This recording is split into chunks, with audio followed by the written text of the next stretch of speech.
Today's stuff we're going to be learning is Bava Kamma Daf Samchet. I'll dedicate our learning in memory of the soldiers who died last night and also to wash them off for all those who were injured. Okay, not an easy morning. Okay, we're going to get started with the bottom of Samach Zayin Amud Bet. There's a study guide which will definitely help you with today's daf. Here goes. We started with Ana Goneh B'char Ganav Meshalem Tashlumei Kefil. So again, Ruth steals from Naomi, and then Yael steals from Ruth. Yael doesn't pay the double payment because it doesn't really belong to Ruth.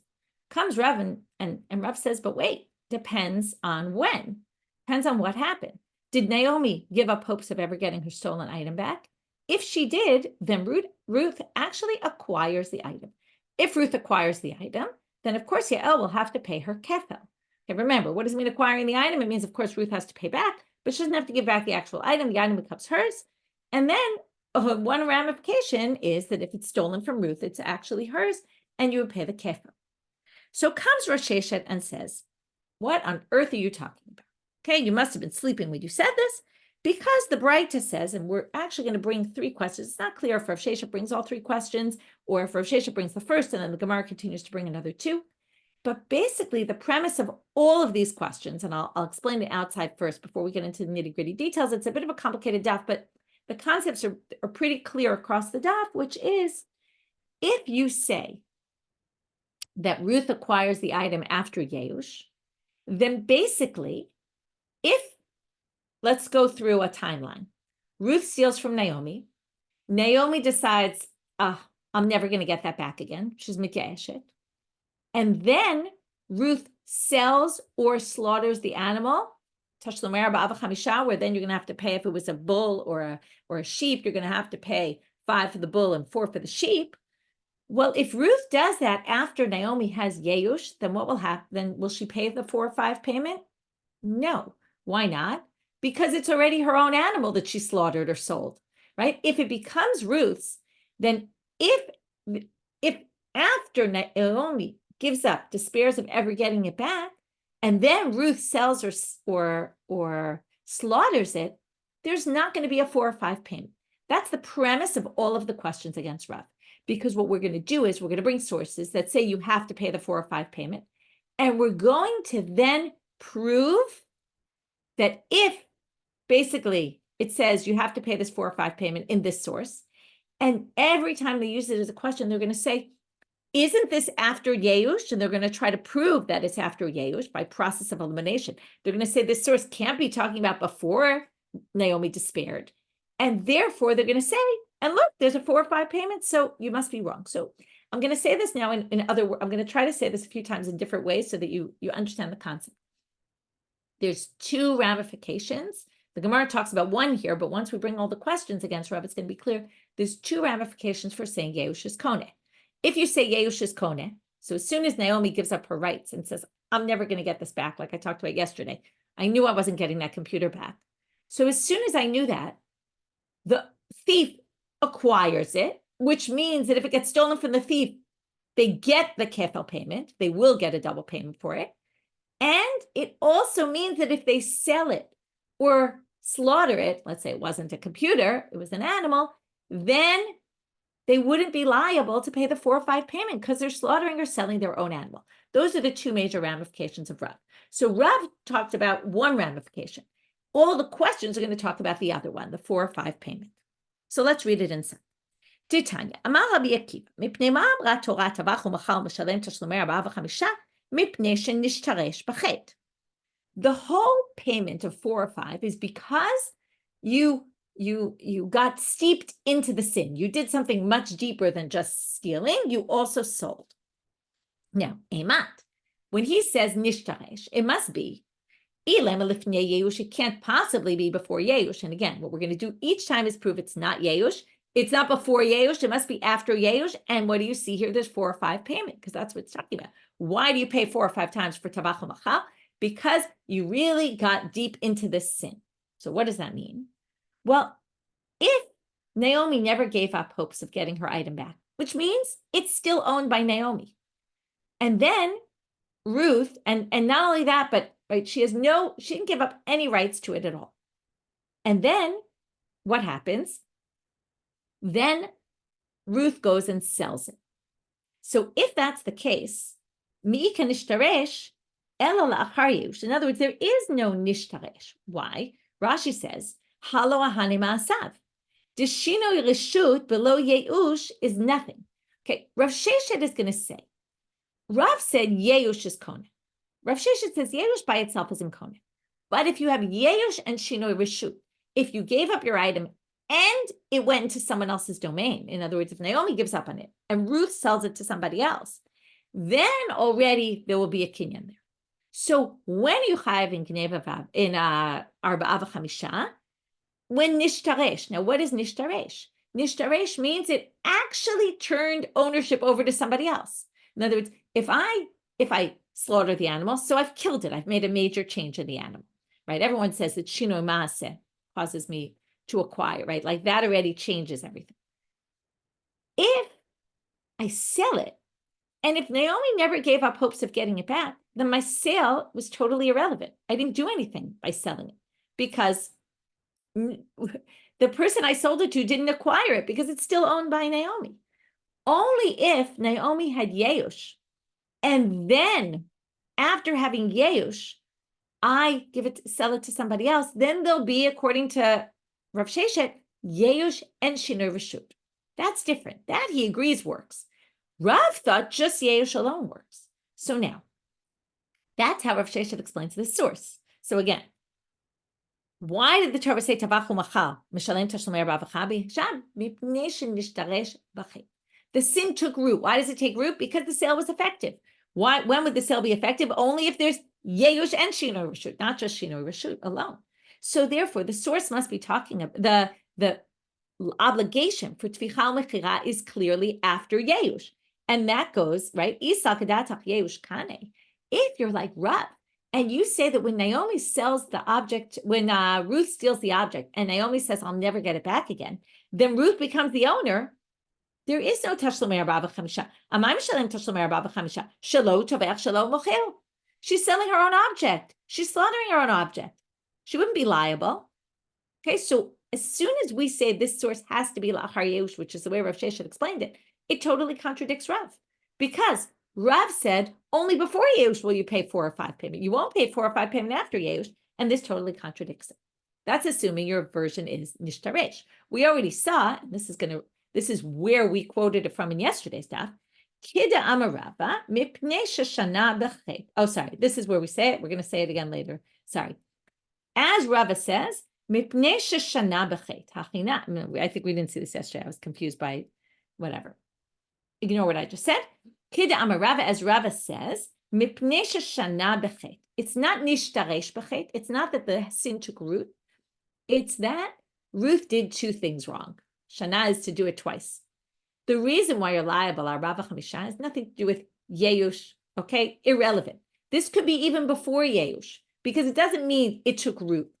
The source really reads, Rava changes the source to read. As he says somewhere else, we're going to say it here also, Hachanami, that he says it on this source later on in today's daf.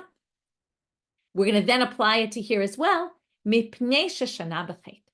What's wrong? Why do you have to pay 4 or 5 for Tvicha Mechira? Right? We've been discussing 4 or 5. We never really said why. It's because not only did you steal it, you also sold it, or you also destroyed the animal by slaughtering it. In other words, you did 2 things wrong. You stole it, and either you slaughtered it or you sold it. So 2 altogether. And that's why you're paying 4 or 5. But this could still be before Yeush. Okay? And therefore, Rav can explain it as before Yeush, and then it doesn't question him at all, because the whole question on Rav was, if you say Yeush is Kona, then there shouldn't be Arba'a v'chamisha, but the source isn't talking about Yeush. Okay, same thing we're going to do with the next 2 sources. Tashma, utvacho o mecharo, that's the pasuk. You slaughter it or you sell it. Now they're going to say, because they come juxtaposed in the pasuk, we're going to learn from one to the other. Now, once you slaughter it, can it go back? Can it get undone? Of course not. In order to be liable for tvicha or mechira, or let's put it this way, in order to be liable for selling this item, it has to be a sale that can't be undone, right? It's a valid sale, basically. Let's just say it has to be a valid sale This, by the way, is just like nishtaresh. It has to take root. The sale has to be a good sale. What does it mean, a good sale? It means, right, Ema, what's the case here? If Ruth sells it, and she's going to be liable 4 or 5 payment for selling it, before Naomi ever gives up hopes of ever, she didn't despair yet, well, if Ruth sells it, of course it's going to go back to Naomi. That's not a valid sale. If I go into your house, take something, and sell it to somebody else, of course that's not a valid sale. That's not a sale. Of course it'll go back to you. So likewise, if Ruth steals from Naomi and sells it, and Naomi never gave up hopes of getting it back, she's the full-fledged owner. And that would be a sale that would be choseret. It would be undone. So it can't be that. It must be after Yeush. So what do you see here? Arba'a v'chamisha, according to this source, only kicks in when? After Naomi is mityaeshet, right? If you hold like Rav, that it's koneh, that Ruth will acquire it as soon as there's Yeush. Well then, if we're assuming this source talks about after Yeush is going to be the only time you have Arba'a v'chamisha, well then, doesn't make any sense according to Rav, because after Yeush, Ruth already acquires it. If Ruth already acquires it, she's slaughtering or selling her own animal. You wouldn't pay 4 or 5 in that case. So they're going to do the same type of thing they did before in 2 ways. Number one, they're going to quote something somebody says elsewhere. Kida Amar Rav Nachman, as Rav Nachman says, which we'll also see later on in the sugya, because what we're going to do later in the sugya is we're going to bring all these proofs for Rav Sheshet, and all these things that we use as questions for Rav, we're going to use as proofs for Rav Sheshet. And that's when Rava and Rav Nachman are going to say these things that we're quoting. As Rav Nachman said, Prat lehikna l'shloshim yom. Hachanami prat lehikna l'shloshim yom. Now we're going to say, Bechira she'ena chozeret is not what you thought. We're going to explain this source, it's even before Naomi gives up hope. But what does it mean that in order to be liable for selling, the 4 or 5 payment for selling, it has to be like tvicha, that it's not something that doesn't go back? It's not a sale that goes, it has to be a sale that's a complete sale and not one that goes back to Ruth down the road. Meaning, not a sale where she says, well, I'm only selling this to you for 30 days, which we call a rental, okay? She'd be renting it basically. If she rents it, so let's say she steals an animal and then rents it out to someone for a month, that's not a sale. You wouldn't be liable Arba'a v'chamisha.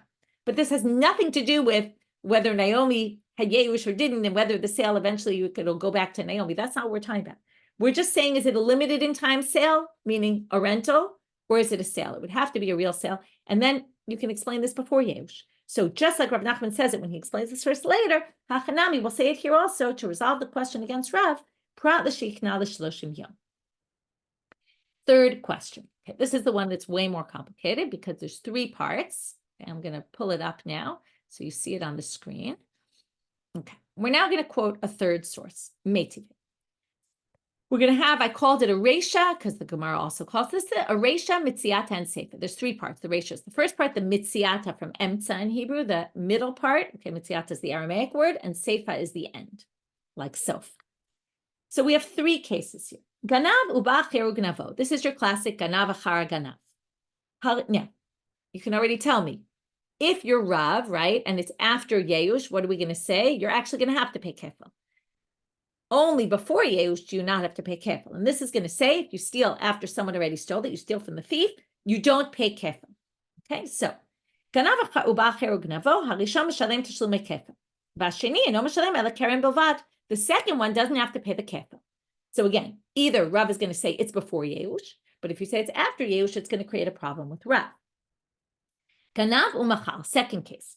We're now going to add a 4th person to the picture. We had Ruth stole from Naomi, and then Yael came and stole it. In this case, we're going to have it a little different. Ganav umachal. Instead of Yael stealing it from Ruth, Ruth is going to sell it to Yael. And then ba'acheru gnavo, Tamar is going to steal it from Yael. So we have 2 thefts, but in between there was a sale. So in this case, in this case, the second person is going to have to pay kefil. Why? What happened here? Because when Ruth sold it, remember what we said. If you have Yeush and Shinoi Reshut, right? Both you can, and then you're going to have to assume there was Yeush, otherwise this wouldn't work. That's basically where we're going to go with this. Because if Naomi gives up hope, right? Now, according to those who don't think Yeush is Kona, that's not enough to transfer ownership. But if Ruth sells it to someone else and it already turns into someone else's domain, the combination of Yeush and Shinoi Reshut will actually work to have it acquired by Yael. And then when Tamar steals it from Yael, Yael is the rightful owner, she'll have to pay her kefil. That's the simple reading of this line. Third case, Ganav v'tavach, this is instead of selling it, Ruth slaughters it in the middle. So she steals it, she slaughters it, and then someone steals the dead animal. Ubal cheru gnavo, harishon meshalem tashlumei 45, v'asheni eno meshalem tashlumei kefil ela keren bilvad. In this case, there's no kefil payment for Yael. Now, this is going to create a big problem. Why? Because even if you think Yeush by itself is not Kona, everybody agrees that Shinoi Ma'aseh, if there's Yeush and she slaughters it, right, that changes the item. It's like taking wood and turning it into a vessel. Everyone agrees that does change ownership. So we're going to have a big problem with this last line. But that's not what interests us right now. Right now, we're going to deal with the question on Rav, and we're going to basically do what we did in the first two sources, which is establish that it must be that we're talking about after Yeush, and then it's not going to make sense why in all these cases, right, or whatever, in the case of Machar or Tavach, but really we're going to talk about the middle case, where you sell it, you have to pay our Rav Chamishano. If it's after Yeush, you shouldn't have to. So let's read it. Katani miya mitziat, ganavu macharu ba'acheru gnavo. We're just quoting the case. Ruth steals it from Naomi, sells it to Yael, and then Yael gets it stolen from her by Tamar. So Ruth is going to have to pay the 4 or 5 payment.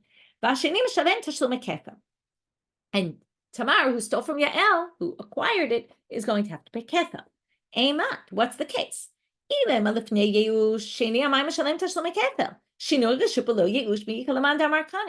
Nobody thinks, just like Rav Sheshet doesn't think but after Yeush, like Yeush alone is Kona, he also doesn't think Shiur Reshut is Kona. If I steal something, or Ruth steals from Naomi, and sells it to somebody else without Naomi giving up hope of getting it back, and Naomi still believes it's going to be hers and she's going to get it back, it is fully owned by Naomi. She doesn't pass on ownership rights to anybody else.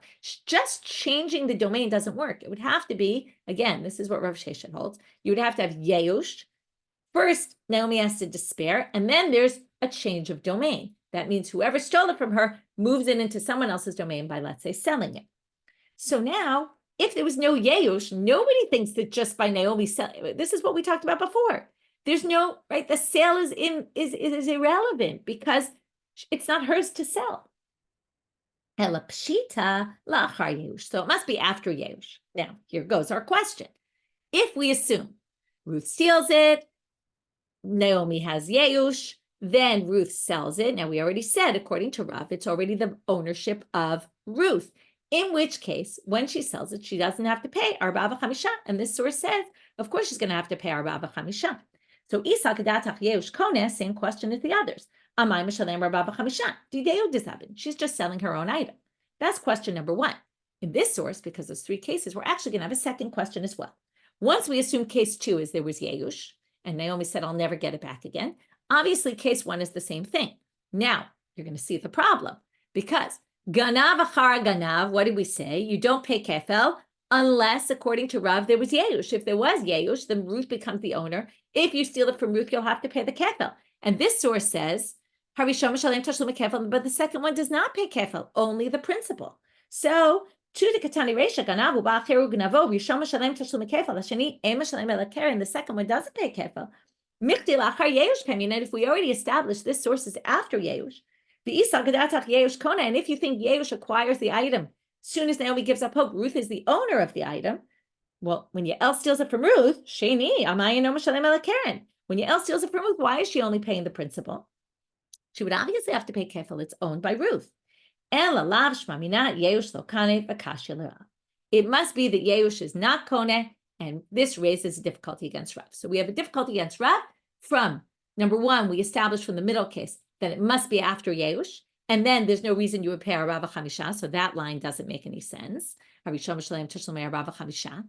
And the Reisha doesn't make sense because it says Haganav achar ganav, assuming it's the same thing after Yeush.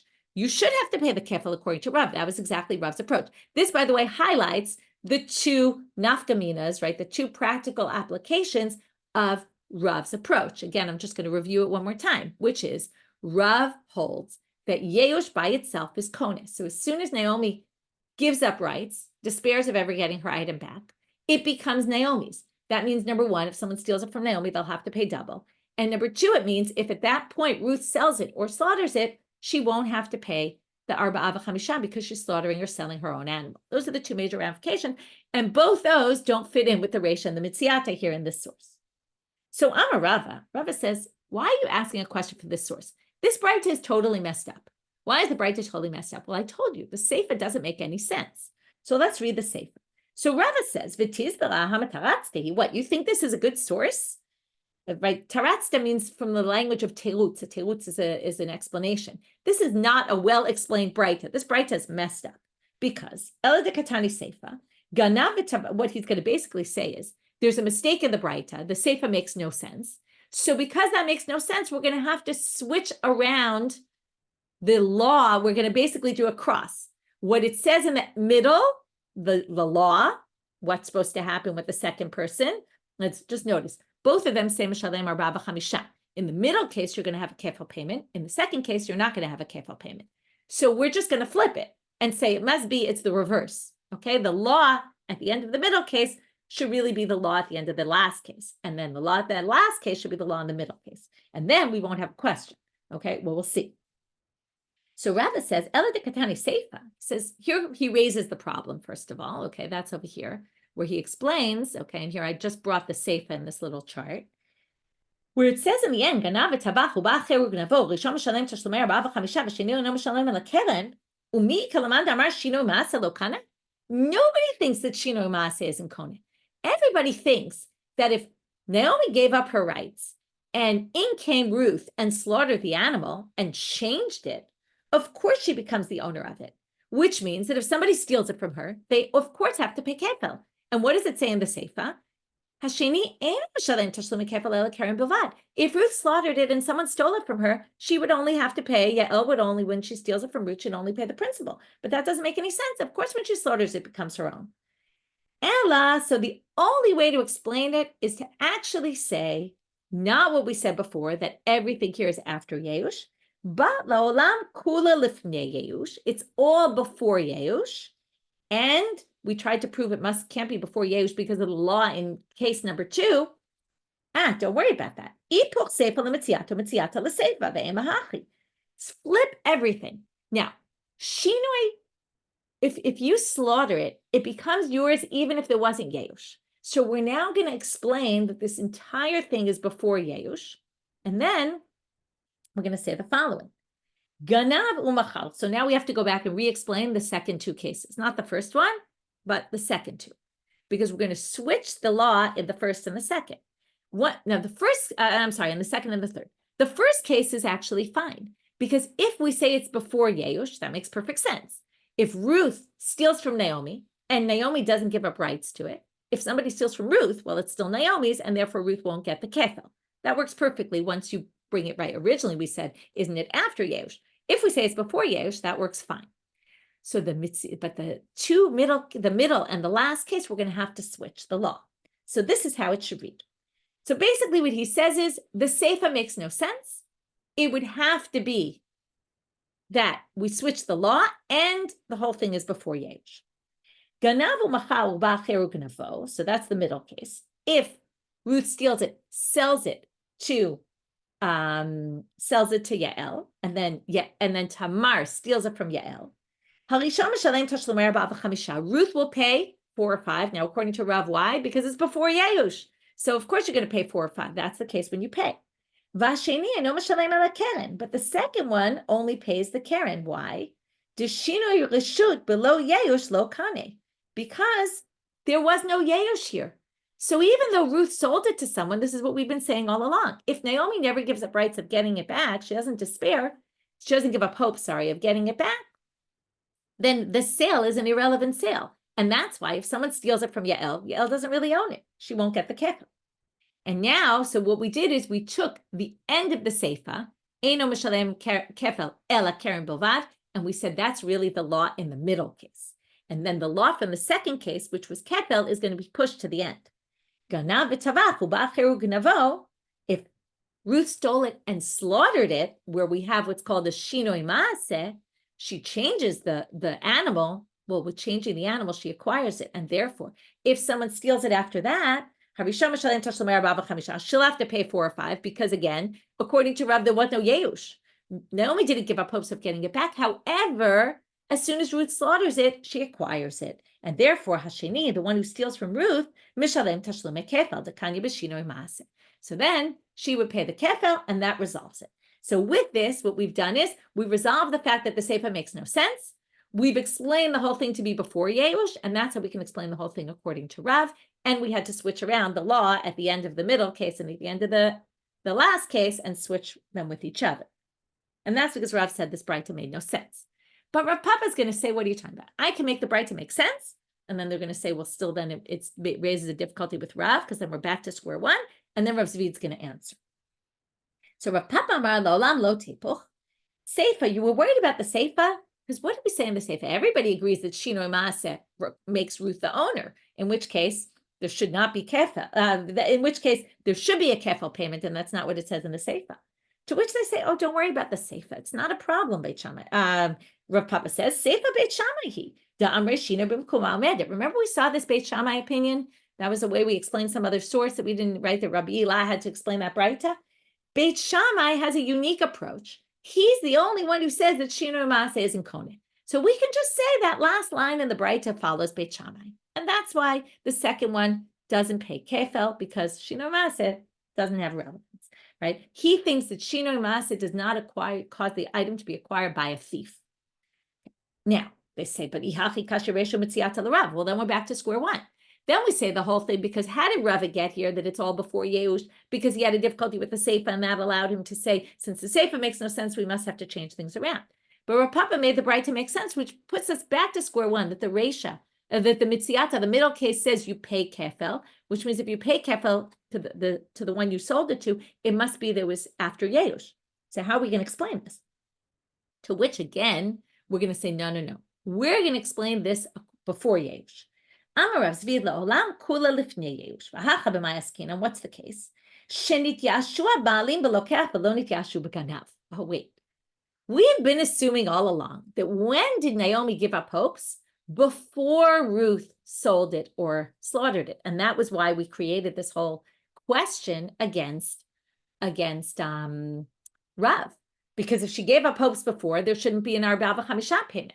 This, Rav Zvi comes along and says, wait, we can say that the tashlumeh, the sale happened before Yeush.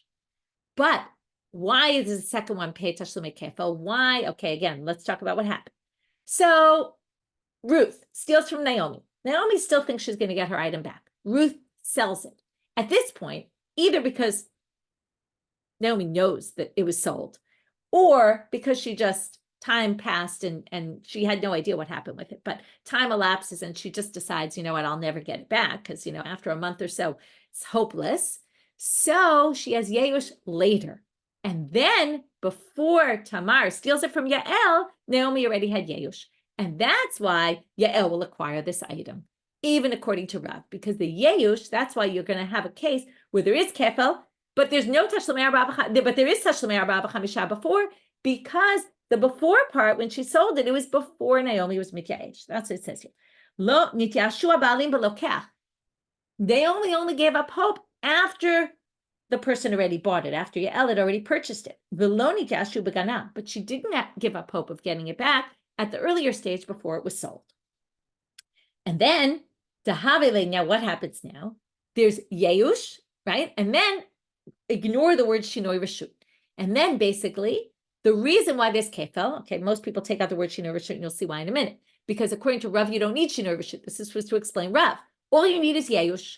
As soon as Yidyasha, as soon as she had Yeush, which is when it was in the hands of Yael, it becomes owned by Yael. So when Tamar steals it from Yael, Tamar has to pay double. But it didn't happen at the earlier stage, and that's why Ruth has to pay the Arba Chamisha, because at that stage, Naomi hadn't given up hopes of getting it back. Now they just add like this small question that they resolve right away. Below Tema Mishum to begin, and I don't say maybe you need Yeush and Shinoi Reshut, which would be Rav Sheshet. Remember, Rav Sheshet says Yeush by itself doesn't work, but Yeush and Shinoi Reshut work. Because look at this case. We're learning it all from a case where there was Yeush and Shinoi Reshut. Both Naomi at some point later gave up hopes of getting it back, and it changed hands from Ruth to Yael. And that's why Yael will get the double. Maybe it's because of the Shinoi Reshut of Ella, but now they're going to say no. Even Yeush l'chude nami kane gabe ganav, even Yeush itself would work. So now the issue is, why did they specifically take a case of ganav u'machar? If they really meant ganav, it could have said tava, right? It could have done something that if later someone gives up hope of, right, Naomi gives up hope of getting it back, and then someone steals it after that stage, right, didn't have to have the mechira in it. So they think maybe the mechira teaches that Shinoi Reshut. No. Why they specifically take a case of machar? Because they wanted to show you to lo mishkachat to mishame travayu ganav rishon v'ganav sheni ela b'hachi. The only case where you could have two ganavim both paying kefel would be a case like this, where Ruth steals it from Naomi. She sells it before she gives up hope. Then Naomi gives up hope, and then she comes and steals it. This is a case where you would have kefel, and that's why they gave this case of machar, but not because the Shinoi Reshut was important, not because the fact that it was sold to someone else and transferred hands. That's not the important part. The important part, right, is they just brought that unique case because they wanted to get to a case where there's two kefels. They thought that was cool, kind of thing, to say, oh, here you have two ganavim actually paying kefel on one item, basically. Okay, so until now, it's very simple what we've done. It's quite complicated, the content, but the structure is very straightforward. We basically said, Rav said, Yeush is Koneh. From there, we talked about the two ramifications, right? The Gemara only talked about one. Came Rav Sheshet and said, but there's another one, which is there would be no Arba v'Chamisha after Yeush, according to Rav. And then he basically proceeds, either he or the Gemara after him, proceeds to bring source after source after source, three sources where they prove it must be after Yeush. And if it's after Yeush, why is there Arba v'Chamisha? That goes against Rav. And each time they end up answering, somehow we can explain that source that it was before Yeush, even though you thought we couldn't. Now we're going to move on. This was the bulk of the shiur. This is the hard part of the shiur. So now we're going to move on. And now we're going to have another machloket.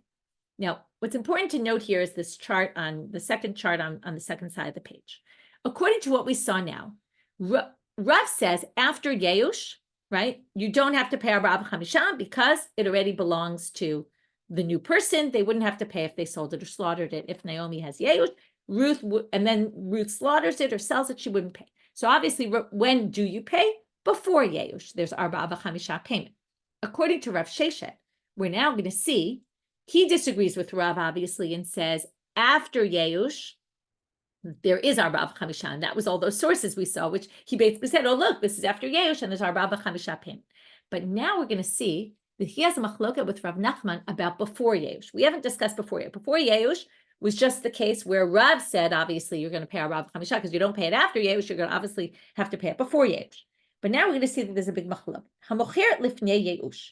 Rav Nachman amar chayav, Rav Sheshet amar patur. Now the Gemara is only setting this up as a machlok between the two of them. But I wanted to show you here all three opinions because you end up with the X and the V on the chart here. You can see it very well. Rav and Rav Nachman both think before Yeush there's Arba v'Chamisha. But Rav Nachman thinks it's also before Yeush and also after Yeush. Rav thinks it's not after Yeush. And Rav Sheshet thinks, right, Rav Sheshet and Rav Nachman both agree after Yeush, there's Arba v'Chamisha, but they disagree before Yeush. Okay, so that's just a different way of viewing this whole machlok. So now we're going to hear their different opinions. So basically we have, before Yeush, we don't yet know any logic here, so we're going to have to figure this out. Before Yeush, you sell it, and the owner, so Ruth steals this item. Naomi still holds out hope that she's going to get it back. And then Ruth sells it. Rav Nachman amar chayav. So Rav says, and this is what, we assumed everyone said this, you have to pay, right? The whole debate was only after Yeush. Maybe you don't have to because it's your own already. But we assume, obviously, you'd have to pay. You stole someone's item and sold it. Who cares whether they had Yeush or not? Well, Rav Sheshet said, no, you're actually exempt in that case. Only after Yeush would you have to pay. So Rav Nachman amar chayav, why? Omecharo amar Rachmana, v'hazabim. Lo shana lefnei Yush, lo shana achar Yush. He says the simple. It says, or you sell it. What should it make a difference? It didn't say in the pasuk before Yush, after Yush. It must be across the board. Rav Sheshet amar patur, chiyuv elachar Yushu, de'ahanu ma'asav. He says the following. What's a sale if Naomi doesn't give up hope of getting it back? It's not a sale. Ruth could sell it, but there's no validity to the sale. So you can't be liable for a sale that has no validity to it. If it's before Yeush,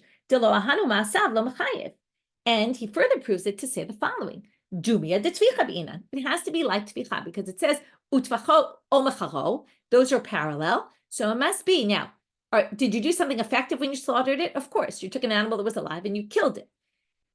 Likewise, the sale has to be effective. If you sell something that's not yours to sell and there's no validity to the sale, and it'll just go back to Naomi when we figure out that it wasn't yours to sell, well, then that's not a sale. You're going to have to pay our Bava Chamishan. So that's what they say here. It has to be like Tvicha, Dahanu Masav, but it was effective. So Amar Rav Sheshet Menamina. Now we're going to go back to the sources that Rav Sheshet used to question Rav. We're going to use them as proof for Rav Sheshet. Because now we're going to see Ditanya, Amar Rabbi Akiva, Mipnei Ma Amra Torah, Tavachu Machar Mishalem Arba Chamisha, Mipnei Shenishtaresh Bechet. Why? Because the chet took root. This is exactly his proof. If you sold it and it didn't take root, well, then you didn't do anything wrong and you're not going to have to pay. Right? If it's before Yush, mi yikan nishtaresh. It didn't take root because it wasn't a valid sale. That's his proof, and we already know how we're going to disregard that proof because Amar Rava, this is where Rava said it. Before we quoted Rava as saying it, when we brought this question on Rav, we're now going to explain it the way Rava explained that source. Amar Rava, mipnei sheshana b'chet. No, it doesn't mean because nishtaresh, it took root. No, because you did two things wrong. You sold it. What's the difference if the sale was valid or not valid? That's not relevant, and therefore you can't necessarily prove it from there. Tashma, another source to try to prove Rav Sheshet over Rav Nachman. Utvacho mecharo, and this is the one we saw before also. Matvicha she'ena chozeret, af mechira she'ena chozeret. It would have to be a sale that doesn't go back. And again, how do we assume went back meant? Right? Emat ilema lifnei yeush hamayena chozeret. If it's before Yeush, of course the sale is going to be undone. That's what we assumed ena chozeret means. It can't be undone. It must be after Yeush. What do you see here? Even after Yeush, you're obligated. So Tirgamar Rav Nachman is specifically after Yeush, you're obligated, right? And that's Rav Sheshet, and not before Yeush. But no, Tirgamar Rav Nachman probably kanala l'shloshim yom. And then we said, no. It didn't mean it can't be undone for that reason. It meant it's a limited in time sale. If it was a limited in time sale, then no. If you sold it for good, even though it won't really be valid, because as soon as we find out it's Naomi's, it goes back to her because she didn't have Yeush. That's not relevant. That's not what it was talking about. Okay, that's those two of the sources we brought as a question against Rav. We now brought as Rav Sheshet's proof, but then explain them the way we answered them up according to Rav. Now we're going to see Rabbi Elazar, Rabbi Yochanan, and Reish Lakish all fall into one of the three opinions that we saw. So first we're going to say that Af Rabbi Elazar Savra Chiyuv Elachar Yeushu. Rabbi Elazar holds like Rav Sheshet that only after Yeush do you pay Arba v'Chamisha, because before Yeush, remember what did he say? It's not an effective sale at all. You're not going to be obligated for it. To Amar Rabbi Elazar, turning out Amar Bet, Teda shestam geneva Yeush ba'alim hu sharei amrat. Okay, he says this is something else. What he says is we can assume that anytime someone steals something from a thief, from a person, anytime a thief steals something, we can assume the owner immediately despaired. Why? Well, he says the following.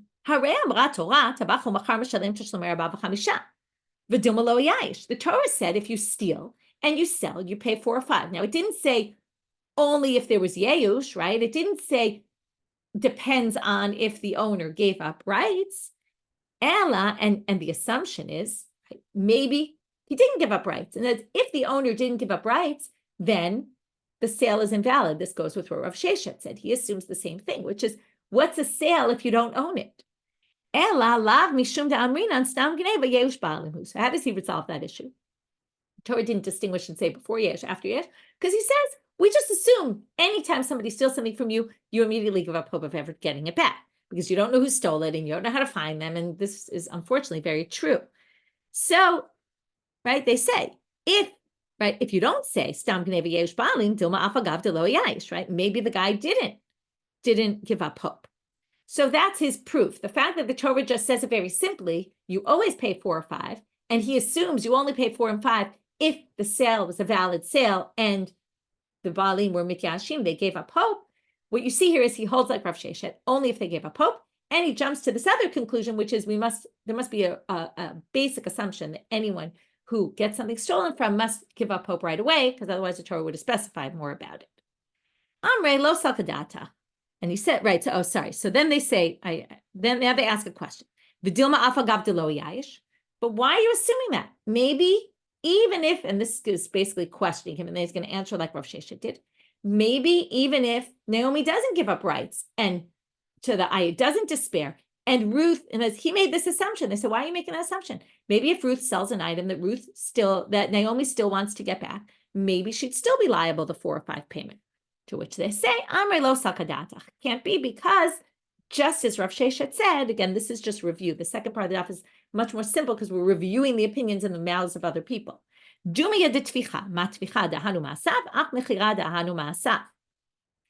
Just like slaughtering it was effective, the sale has to be effective, and ilifnei yeush ma'ahanu. And if it's before yeush, it wasn't an effective sale, and therefore it can't be.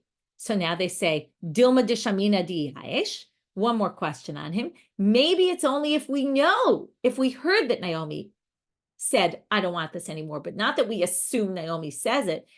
We don't assume everybody gives up rights immediately. Maybe the only time you're chayav arba chamisha is if the person says, oh yeah, I gave up rights. I'm not, I don't think I'll ever get it back. Amrei lo salkadat. They say, he says that doesn't make sense either, because again, dumia de tvicha. Ma tvicha la'alter, af machira la'alter. Tvicha, the shino mas has no relevance, no bearing on whether the person was miyayish or not. And it would be even immediately, if you slaughter it immediately after stealing it, you're going to be liable. So the sale must be also immediately after and not necessarily dependent on whether, right? It would have to be that we assume the person was miyayish right away. Now comes Rabbi Yochanan. Rabbi Yochanan, we're going to see, okay, Rabbi Yochanan is going to hold like Rav Nachman. Amar le Rabbi Yochanan, who basically is going to say, this is unfortunately a very relevant line he's going to basically say before Yeush or after Yeush, it doesn't make a difference.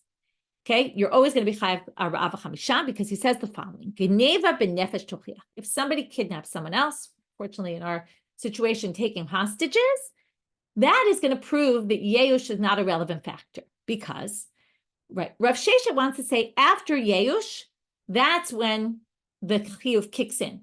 He says the following: Ein Yeush ba'alim b'chayav.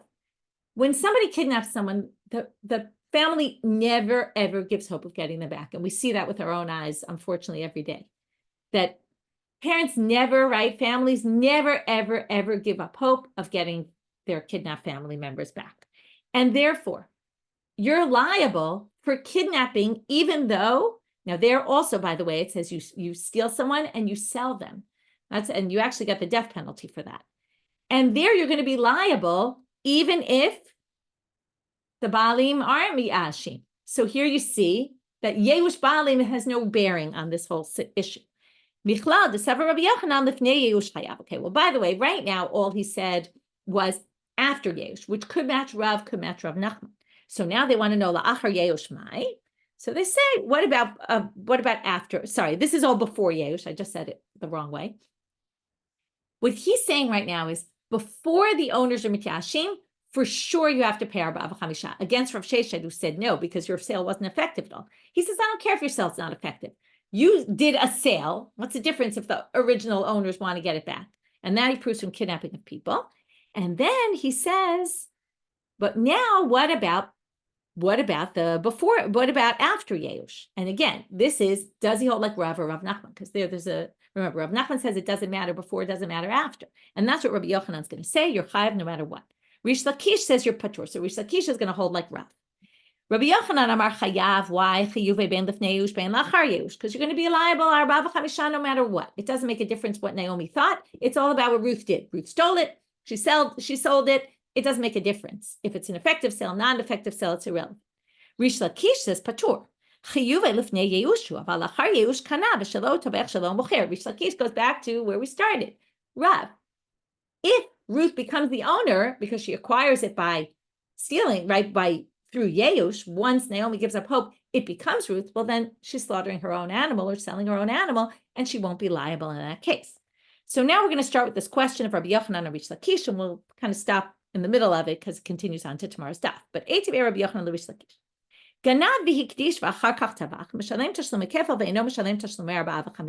So again, this is Rabbi Yochanan questioning Reish Lakish. You could also imagine it. It's as if it's Rav Nachman questioning Rav. Okay, and basically saying the point they disagree about, again, you can look back at the chart, it'll help you, is after Yeush. Rav thinks you don't pay 4 or 5, and Rav Nachman thinks you do, and this is basically Rabbi Yochanan, who holds like Rav Nachman, saying to Reish Lakish, look, you can prove from here that you do pay Arba v'chamisha. If Ruth steals and then sanctifies the item, and then tavach, and then she slaughters it, mishalem tashlumei kefal ve'ino mishalem tashlumei Arba v'chamisha. Since she sanctified it, it now no longer belongs to Naomi, right? She sanctified it, it belongs to the temple, so she doesn't have to pay the 4 or 5 payment because she stole it. Then she sanctified it, so the stealing she obviously did, and she has to pay the kefal. After that, she sanctifies it. Emat. And so again, if Naomi hadn't given up hope, this is the mantra we keep saying, can't be lifnei Yeush, it must be after it. If it's before Yeush, mi kadosh. If Ruth steals something from Naomi, and Naomi still hasn't despaired of it, it's still owned by Naomi. Ruth can't sanctify something that's not owned by her. Ish ki yakdish et beito kodesh amar Nachman. It says if you sanctify your house. Amar Nachman ma beito shelo af kol shelo. The only things you could sanctify are things that are owned by you. Ela pshita lachar Yeush. Must be after Yeush. So that's number 1. We established this is after Yeush. Now, it says you don't have to pay Arba v'chamisha, but why not? Because she sanctified it. Now, Tama dehigdishu de'eno mishalem tashlumei Arba v'chamisha. From here we can infer, though, only because Ruth sanctified it. Because then when she slaughters it after having sanctified it, it now left the realm of, right? It now is owned by someone else. Okay? Aval lo hikdish v'tavach. If she didn't sanctify it and she slaughtered it, the inference is mishalem tashlumei Arba v'chamisha, because it only said there if hikdish. If Ruth hadn't sanctified it, it sounds like she would have to pay Arba v'chamisha. Now, if we say she becomes the owner of it, because it was after Yeush, and that's Rav, and that's Reish Lakish, again, we're back to shalohu tovech shalo mochir. You're basically selling your own item. So they say, no. Must be, you got confused. It's not that Ruth sanctified it. It's shikdishuhu ba'alim biyad ganav. It's that what after Ruth stole it, Naomi sanctified it. This is, okay, my best comparison. Your iPhone gets stolen, you have an option to lock my phone and freeze it. That not only, so fine, I'll never get it back, but now I want to make sure that the ganav can't use it. The one who stole it from me can't use it. This is what Naomi does. She's sitting in her house. It gets stolen from her. She says, oh, I'm sanctifying it. And then Ruth can never use it because it's not hers. So they say, wait, umi kadosh, that doesn't work. Rabbi Yochanan gazav lo nityashu ba'alim shnehem inayocholom lahokdish. Zelafi she'eno shelo, v'zelafi she'eno b'rshuto. But Rabbi Yochanan, now we're questioning Reish Lakish, but Rabbi Yochanan says, wait a minute. If Ruth steals something from Naomi, Ruth can't sanctify it because it's not hers, assuming before Yeush. And Naomi can't sanctify it because it's not in her possession. You can only sanctify things that are in your possession. You don't have the power to go lock my iPhone from a distance in Hekdesh world. To which they answer, no. That I have an answer to. But we're going to have another question that I'll leave for tomorrow. Amre, who the Amr Kitsnuim? Reish Lakish holds like the Tznuim. And the Tznuim think, these modest people thought, okay, you'll see why they call them modest. Okay,